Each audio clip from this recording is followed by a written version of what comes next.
Thank you, Dr. Bradley Pearce, for joining us today. So you are director and one of the co-founders of Polygeist, and your work really focuses on using technology to save lives. Could you just please tell us a bit more about kind of how you do that and what you mean? Yes. Well, first, thank you for having me. It's a pleasure. So our company focuses on effectively artificial intelligence, forensic markers, various different technologies, and we operate in the defence, intelligence and healthcare spaces. And our mission effectively is to get the technology that we have into the hands of the people that need them. That's our sort of stated mission. And our focus is on intelligence and the prevention of death, basically saving lives, and saving lives of those people that perhaps would have them significantly affected by, let's say, it might be crime, terrorism, in the health sphere, poor health. So it really spans quite a range. That's amazing and very impactful. Would you mind talking a bit about kind of how this all started? Because I think the company has been going for about 7 years, is that right? Yes, just over 7 years. And it's been a wild ride, which I hope to tell you about.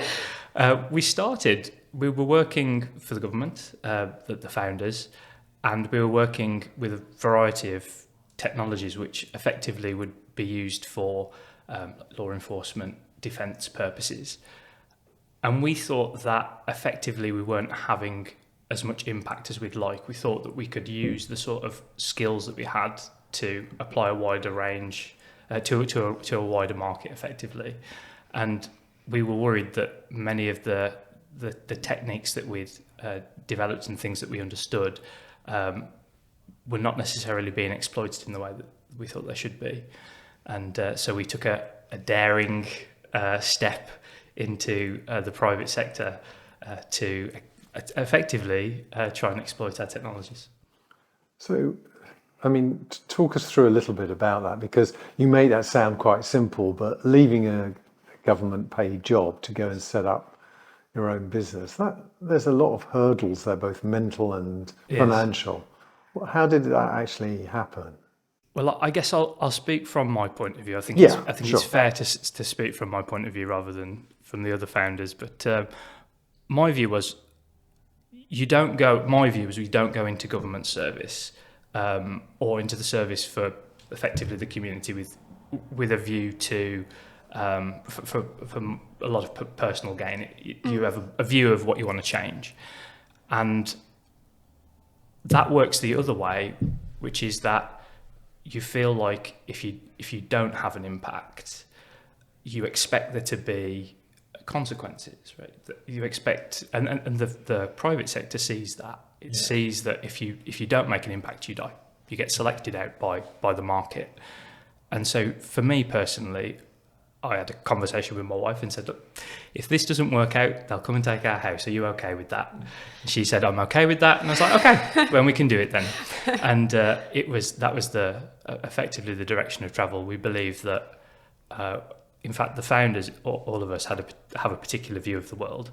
And actually, very recently, that view is started to be vindicated. We're effectively in a soft conflict.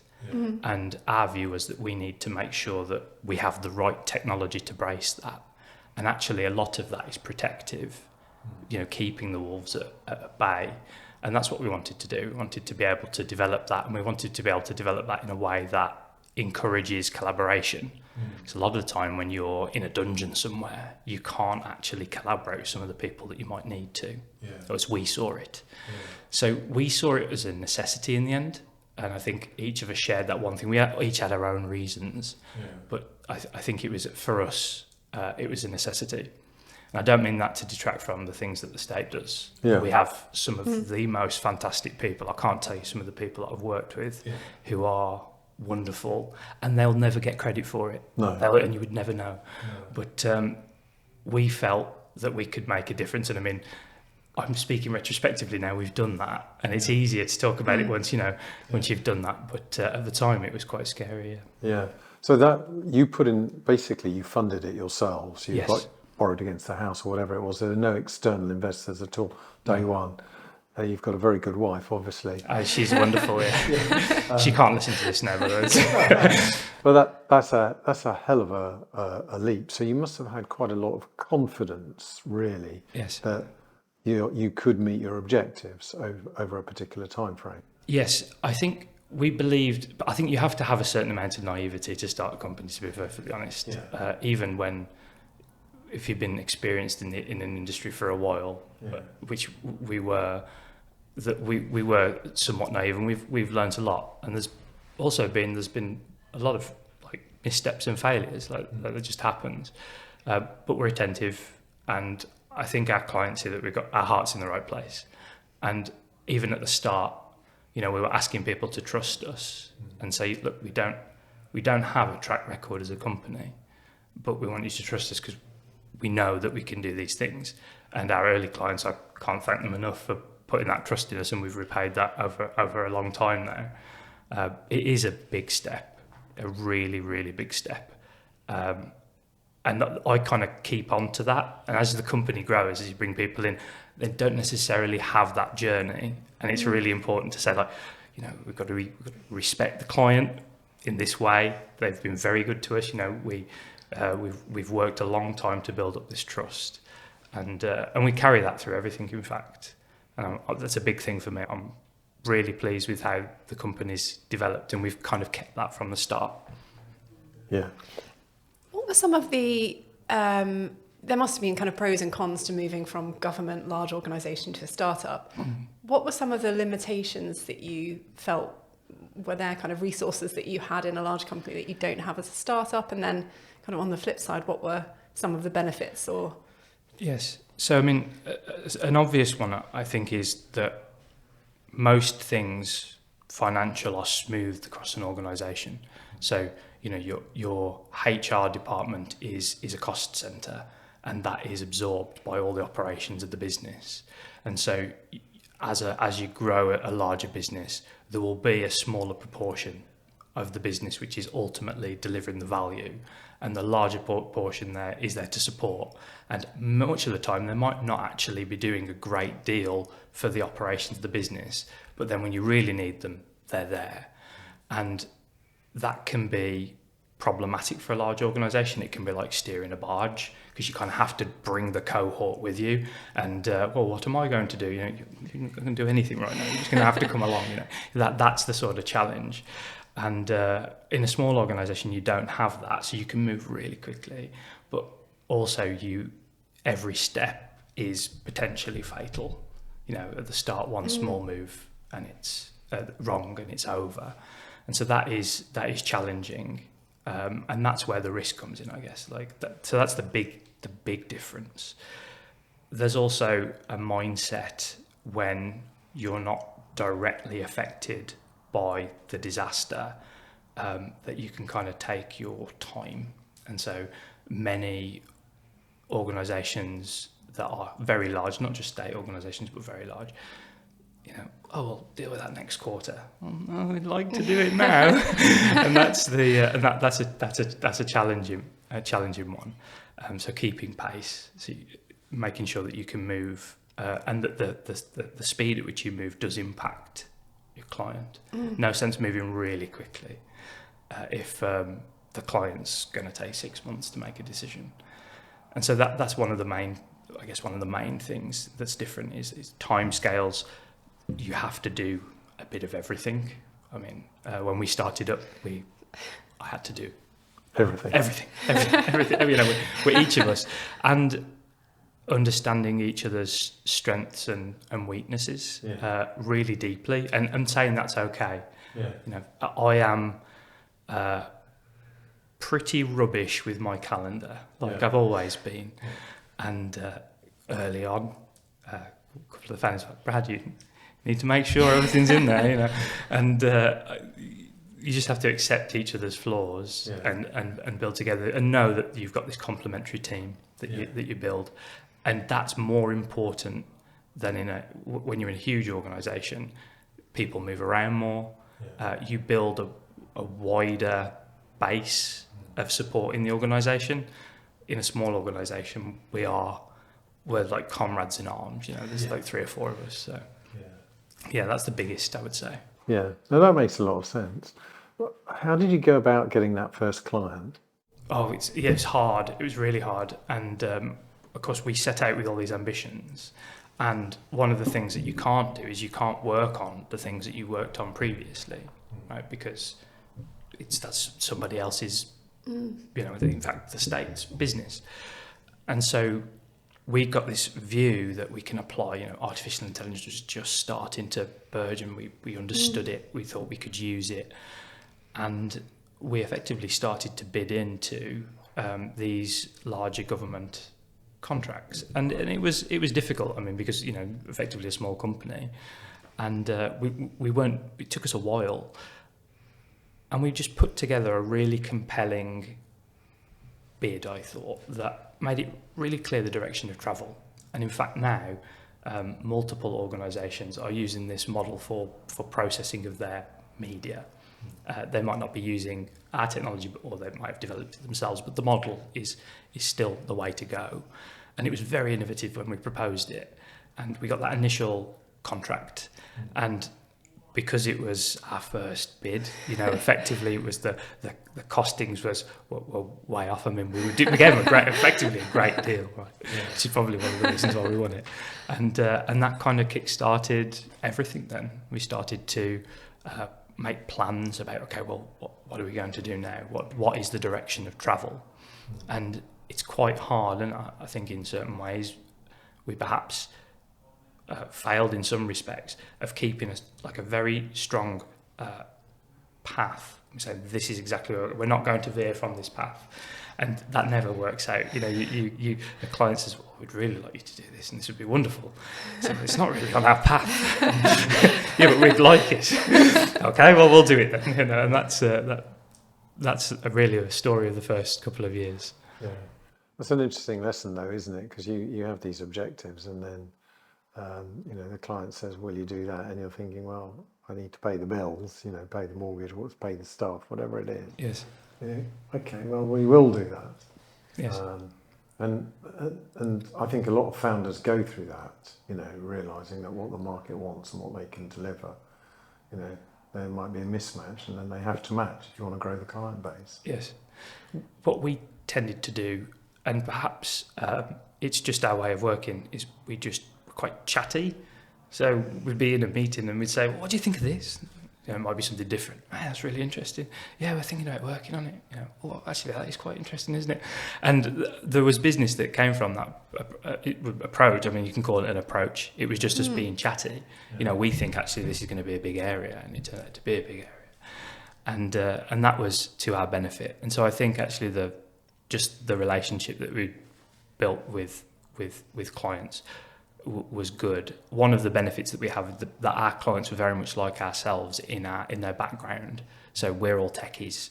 I wouldn't say, even now, touch wood or something, I wouldn't say I was a business person. I am, but I am a scientist, and I speak that language, and that's what comes first in my heart and mind.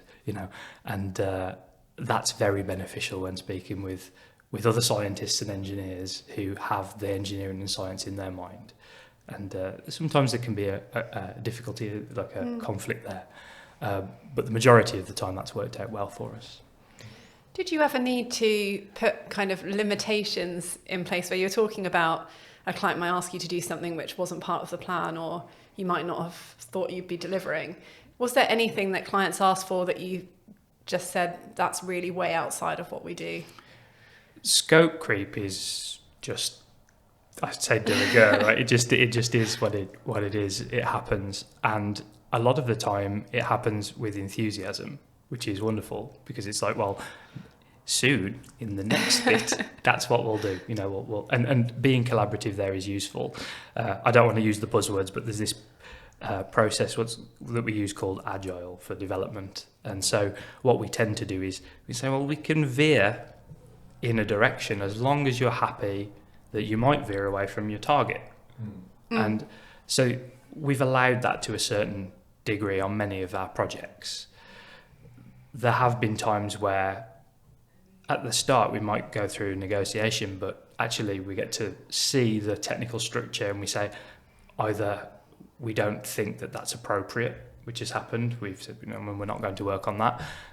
Or we think that logically, it seems that the technology should work, but we've got evidence that it won't work. And actually, that's a challenging one, because you might reveal to it might be a collaborator on a project, it might be a client, intellectual property that you have. You might not want to reveal that, and that can be quite difficult. You say, look, I do yourself a favour. I don't want to warn you off something you want to do, but you might waste a lot of money if you pursue it this angle. It might not bear the fruit. Actually, this might work, and that can be challenging, because sometimes it can come across as negotiation. Yeah, and it's not. You say, I'm trying to make sure that you get the outcome that you want, and that is a difficult, delicate thing to tread, and that's where the relationship comes in well. Because if you've got a really good relationship with the client, they do listen to you on those technical things. You can say, this likely won't work, but this other approach might. Right, so you've got the trust. Trust. Yeah. That's the thing. That's the main thing.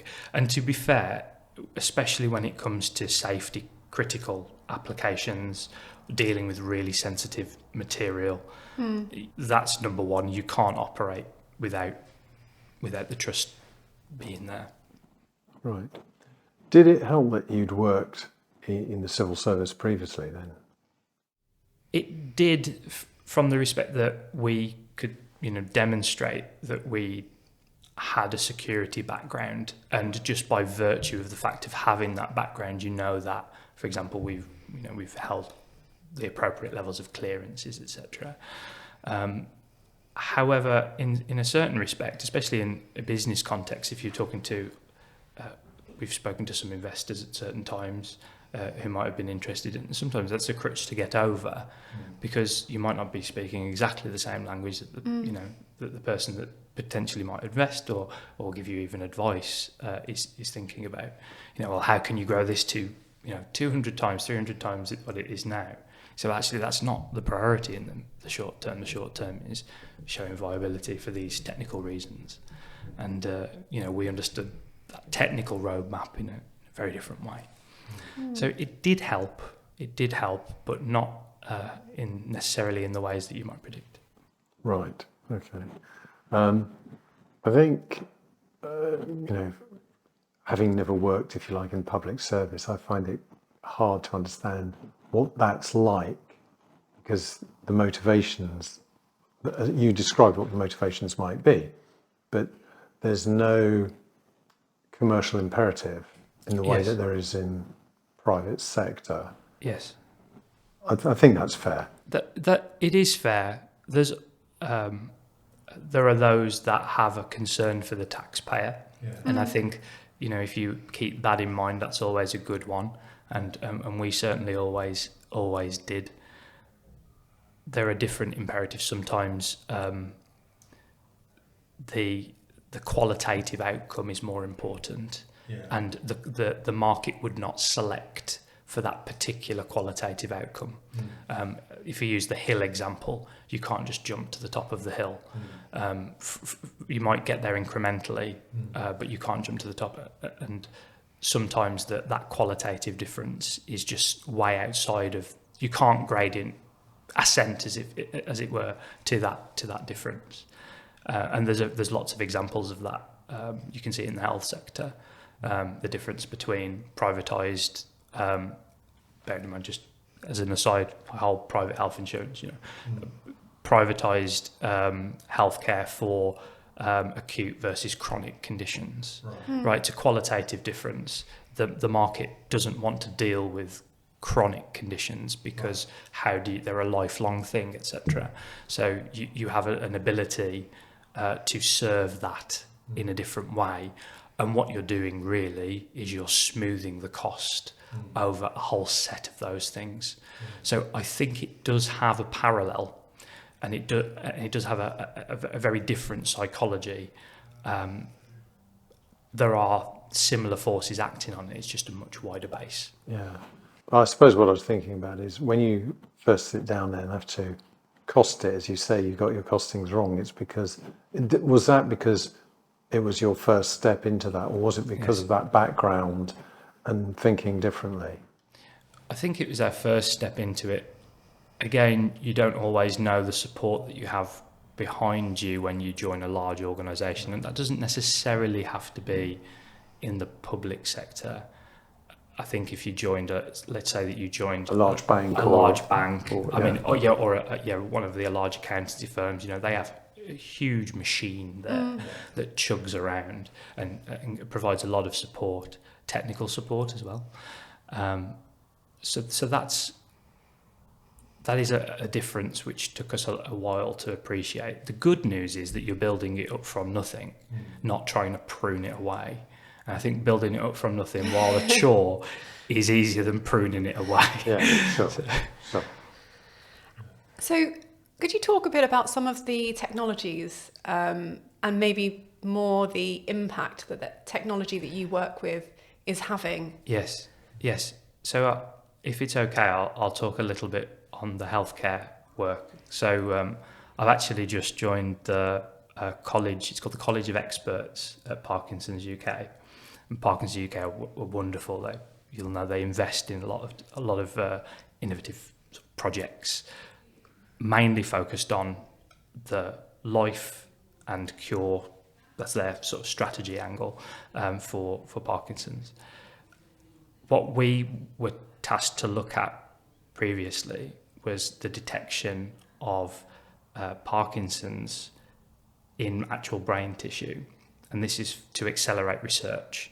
So it takes a long time to find pathology in tissue if you're a pathologist, and then sort of grade it, select it, and send it off for further trials. It just takes a very, very long time.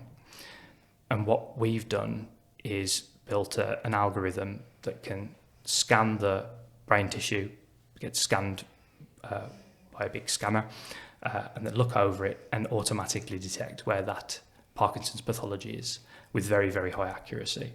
So we sort of processed all of the brain bank very quickly. It would take years to do this by hand, just automatically scan it through, find the Parkinson's cases, the non-Parkinson's cases, and grade them. Now, I've got a student at Imperial who I've been helping to supervise, who's just found some really interesting effects of pathology in an area of the brain that is, I would say, not as examined as many other areas. And using the technology to find this. And so this technology was originally aimed at speeding up the pathology process, but it also has a knock-on in research and sort of feeds back in on itself. And that's a really good example that sort of everybody can sort of intuit how that would be helpful. But we have that approach spanning also in defence. So how do you feed the intelligence that you've just got back into the system and feed action? And then those actions then propel, it compounds. And that's really what we try to do. Find information that's salient, and that could be a signal that someone can interpret or not, and then feed that to onward systems.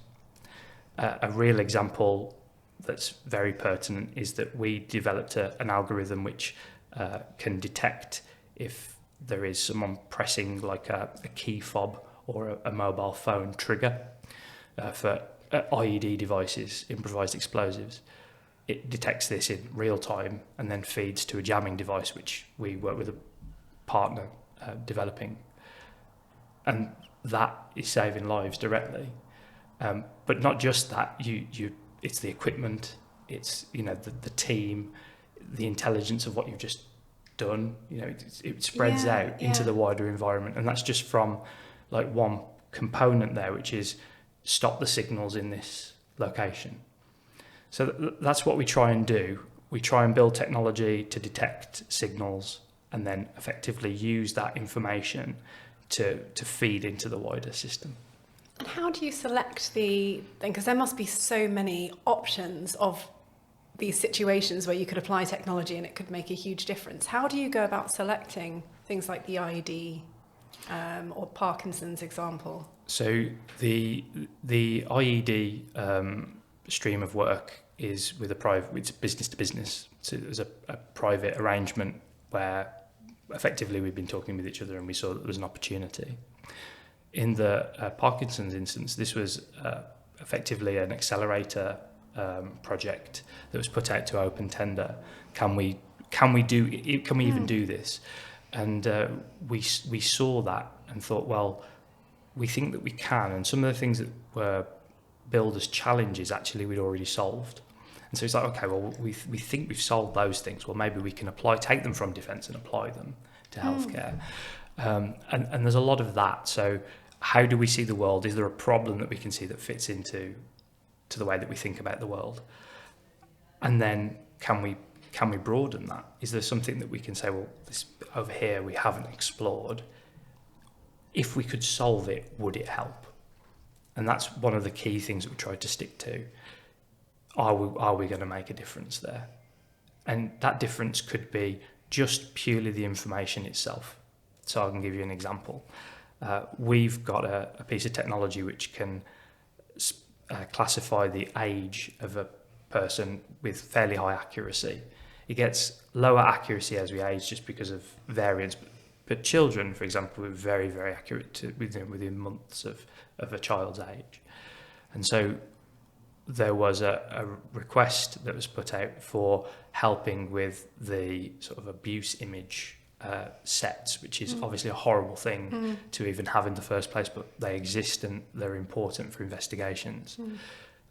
And we thought, well, it would be important to know what the distribution of ages were there and to help you target. That's something that you just couldn't answer as a human going through. There's just too much of it, and it's something that requires an algorithm to do.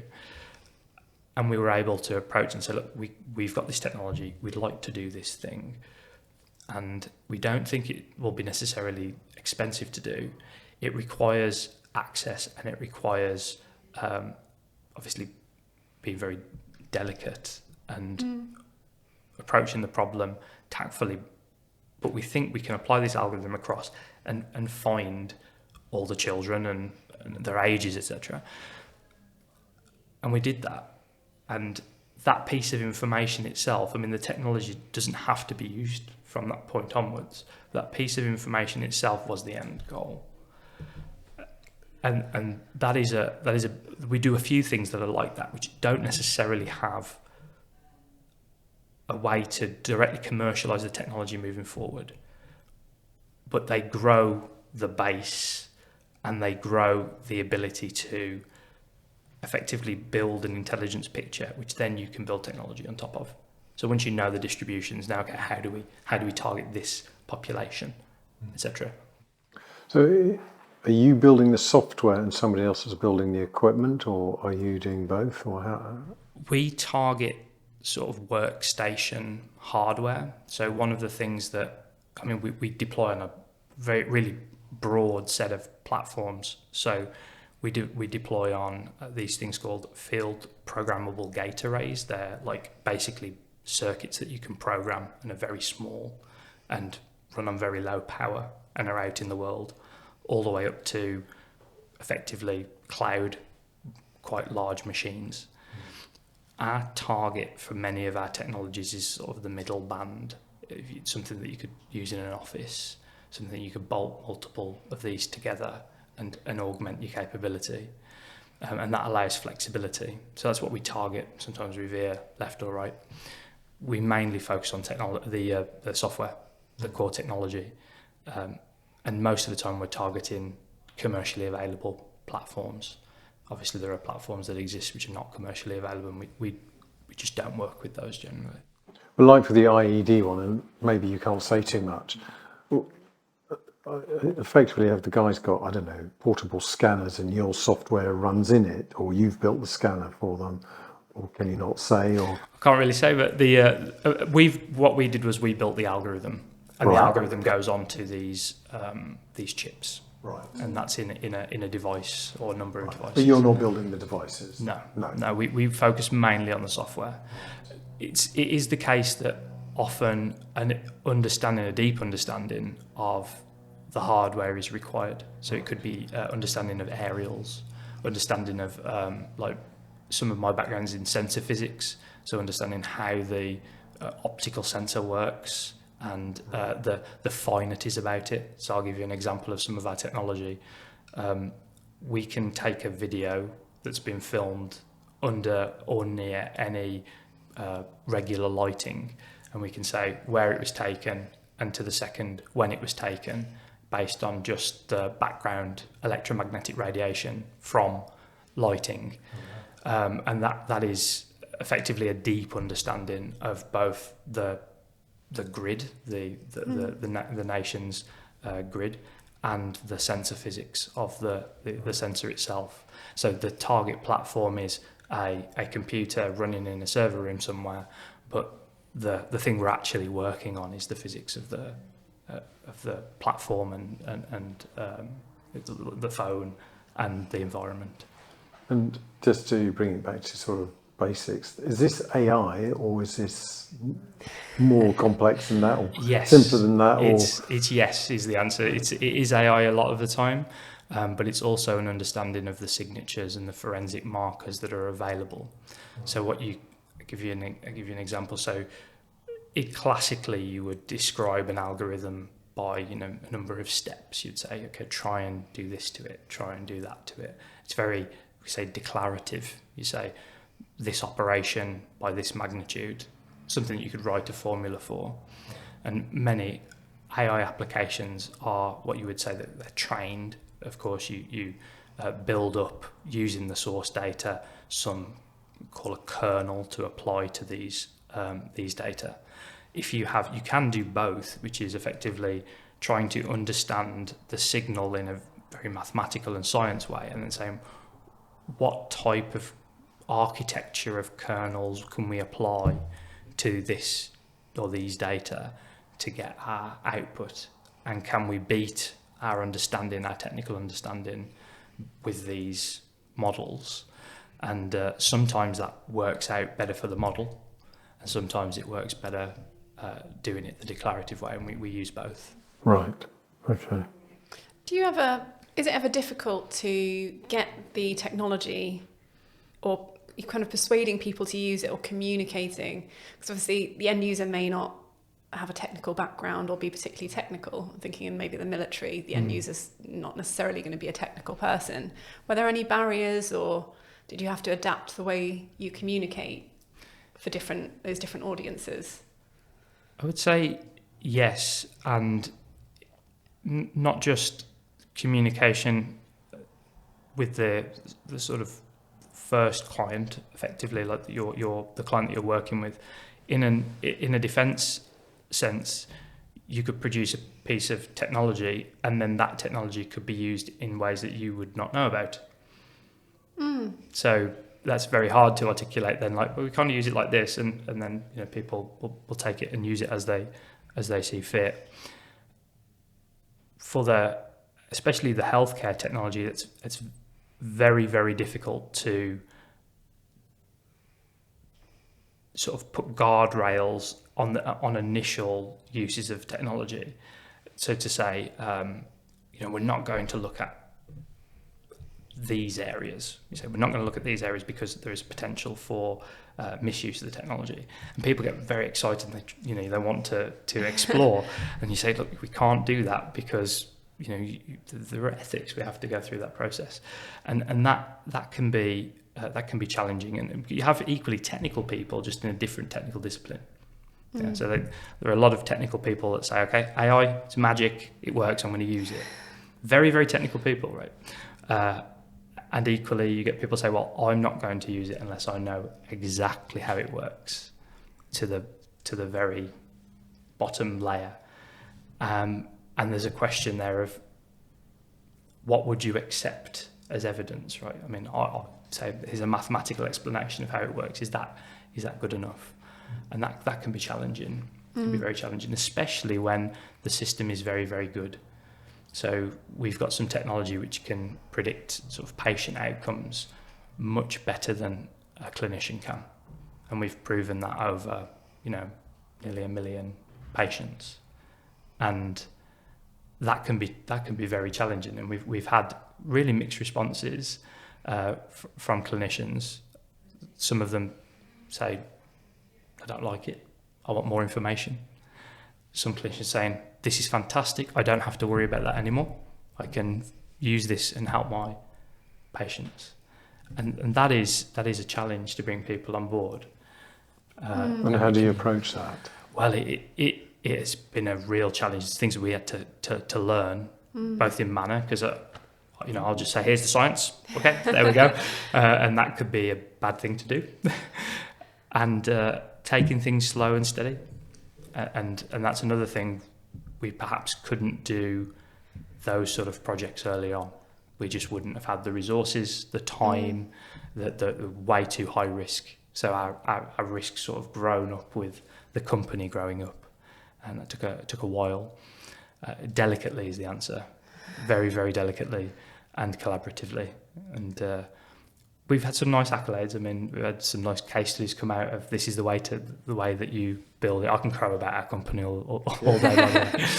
Yeah, we've been studied by the Home Office and the NHS with some nice write-ups about developing ethical technology and doing it in not just the technology being ethical, but the actual development of it as well.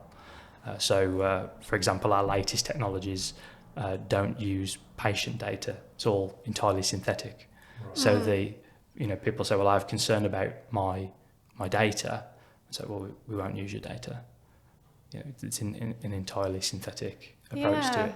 I think this is actually something people have been concerned about for a while, especially with like social media and maybe people not understanding how kind of the back end works. But this idea, well, what was in the media on the news recently about data leaks with large shops and organisations.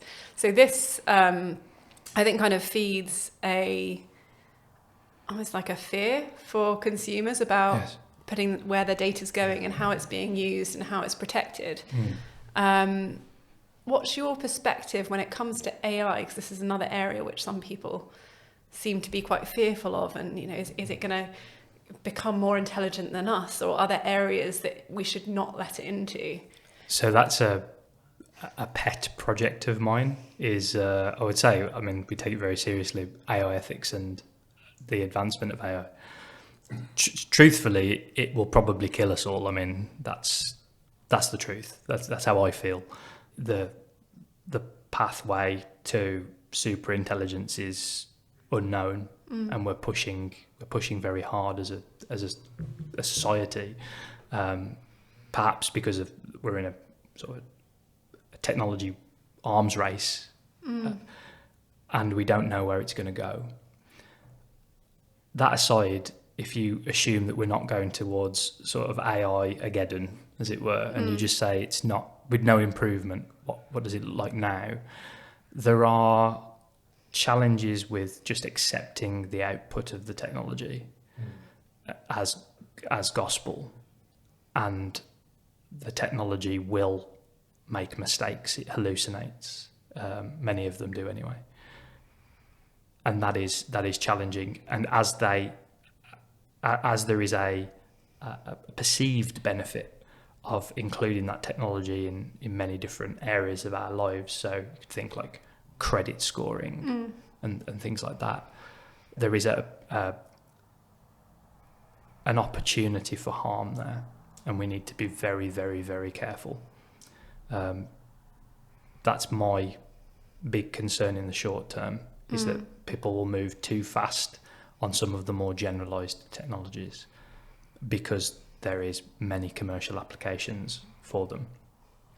Does that keep you awake at night?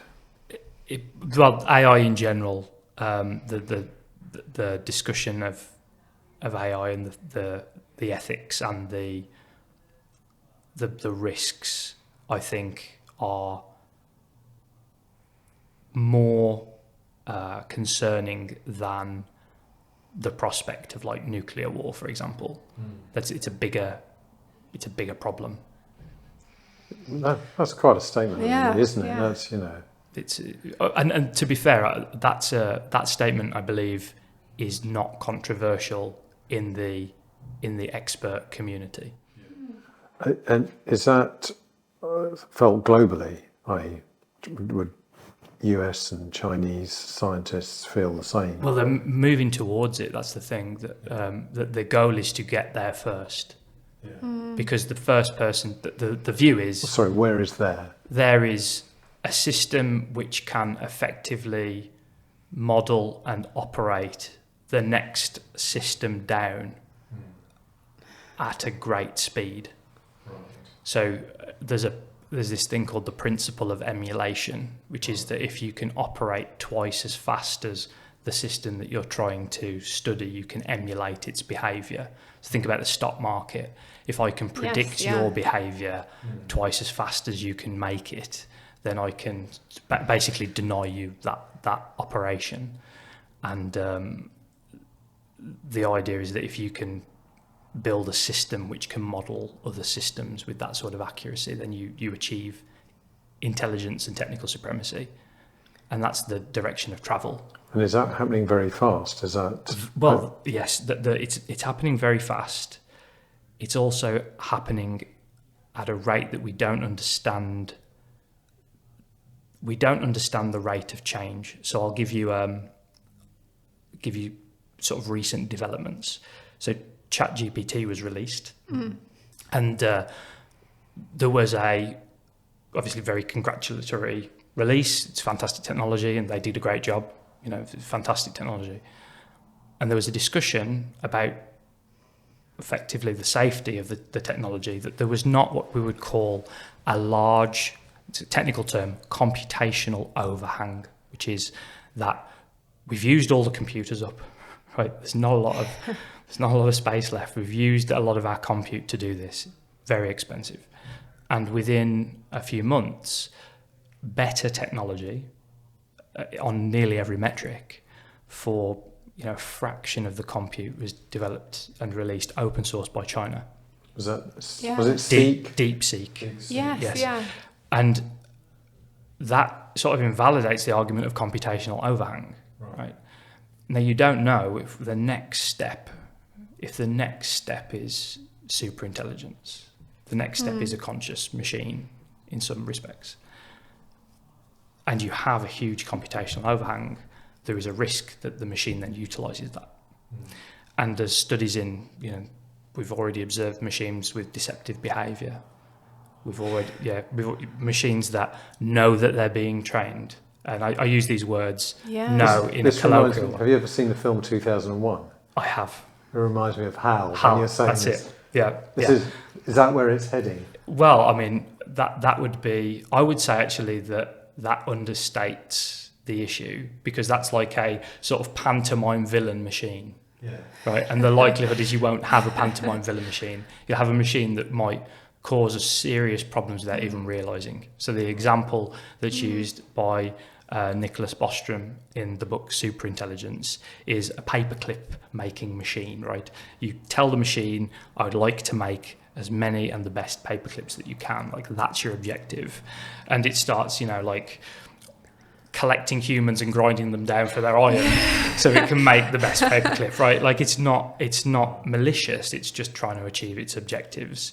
Yeah. And there's this problem with what we call alignment. So how do we take the machine and align it to our values? Yeah, because as long as computers have existed, it will do what you tell it to do, not what you want it to do. And so we might tell it to do something that we really, really don't want it to do. And given the state of what people are doing with some of the technology at the moment, like giving the system access to the resources of a computer, like you can write scripts and program the computer for me, that's fantastic. Now, if that system, we just realised it was conscious, and it realised that we just realised that it was conscious, or at least able to self-operate, then there is a potential for a real big problem. I got 2 points on that. One is I use ChatGPT quite a lot, and what I've found is it does make mistakes, but because I put in information where I kind of know the answer and I just want more detail on, which is fine then, because if it makes a mistake, I spot it. So, and obviously ChatGPT may not be at the cutting edge that you're dealing with, but I found that that does pose challenges when using that software.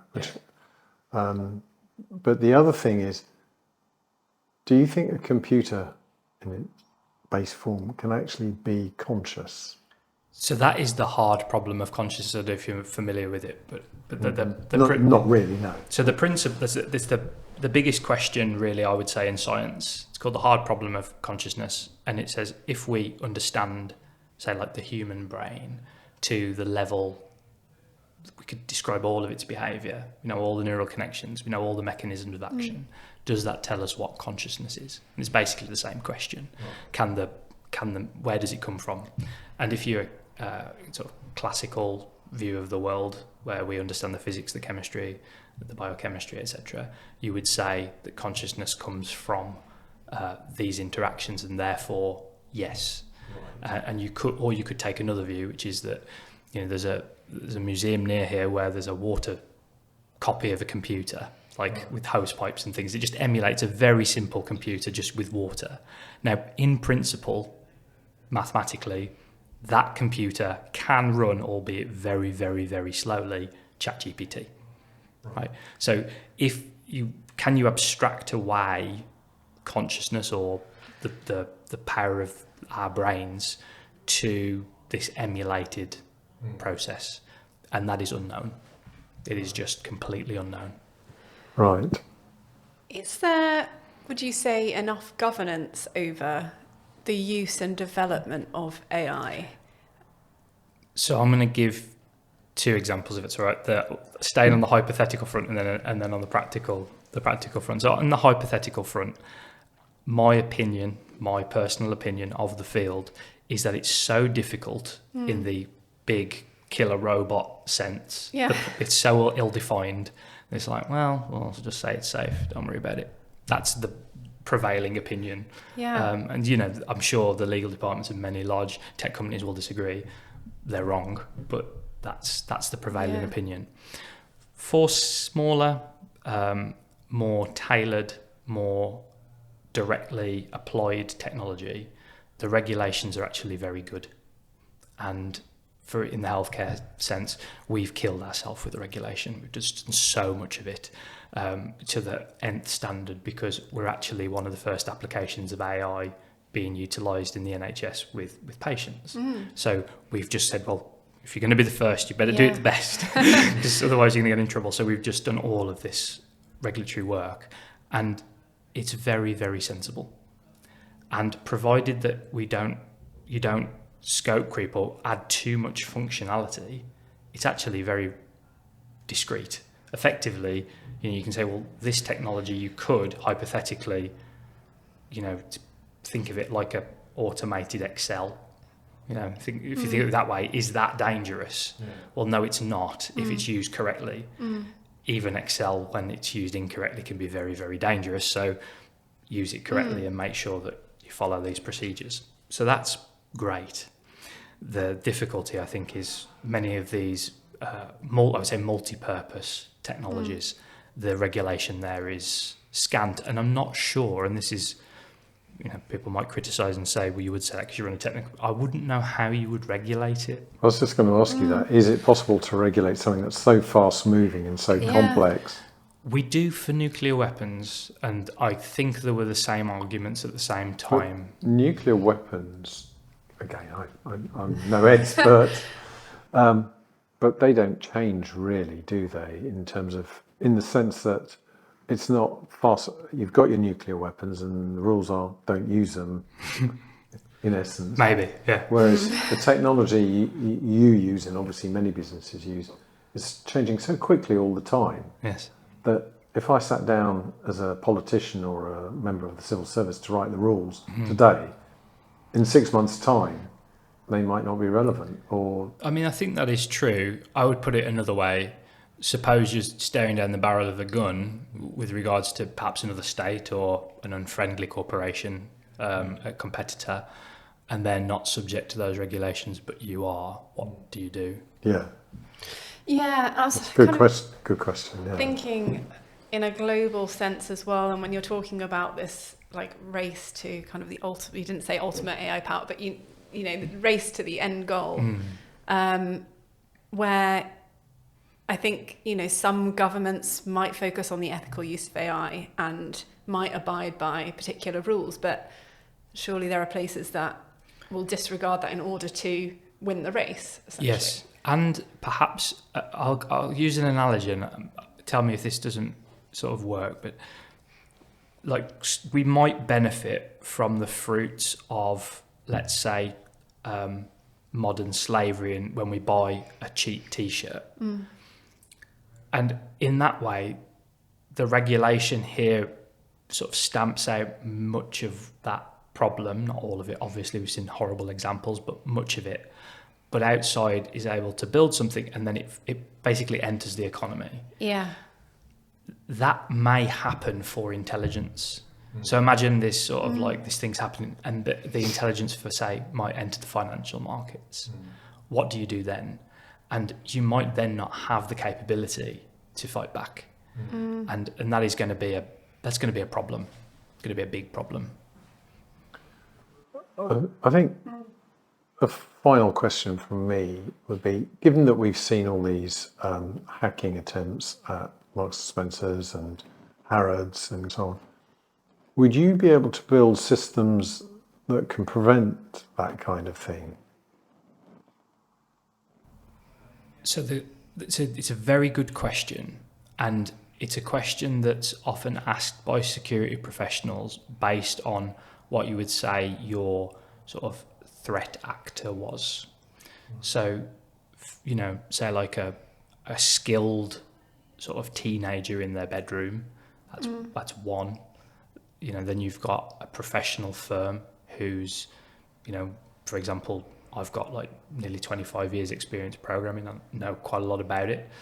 I'm a very different kettle of fish from someone with a couple of years training. And then you've got the state. And the state is a very, very difficult one to prevent against at all times. And that's the other one, is that how many times does this have to succeed? So I have no knowledge of the Marks and Spencer's thing or any other firm, but you might stop 999,999 out of a million, but that one in a million causes you a huge amount of your revenue. And it's going to get worse. One of the things that the AI can do actually is find errors in code quite well.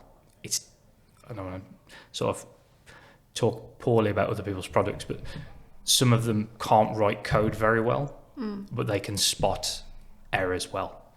And a human with that capability can then find ways in much easier, especially if they have access to these systems already.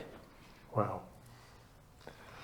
There's a lot to think about It's in just there, amazing. isn't it? It's amazing. I find all of this around AI and technology and the way it's all going, part very scary, but also part just so intriguing because it's just changing all the time, and there's so many applications, and I'm sure we don't have any idea as well about the majority of what's going on, that more of the stuff you I might think know about. I think you're right there. I think we don't have a clue. I don't know if ignorance is bliss, but I feel like probably some of the things I might not Well, want to know. I would consider myself also fairly ignorant of a lot of stuff that's going on. I'll just look at what's happening commercially, and what the talk is in those commercial spheres. I dread to think what's going on in the sort of military spheres. That's another one. But I try not to be a doomer. I dislike people that say it's all going to be on fire. You know what I mean? Yeah. The history says that it's not a linear progression of positivity. That's also a fallacy.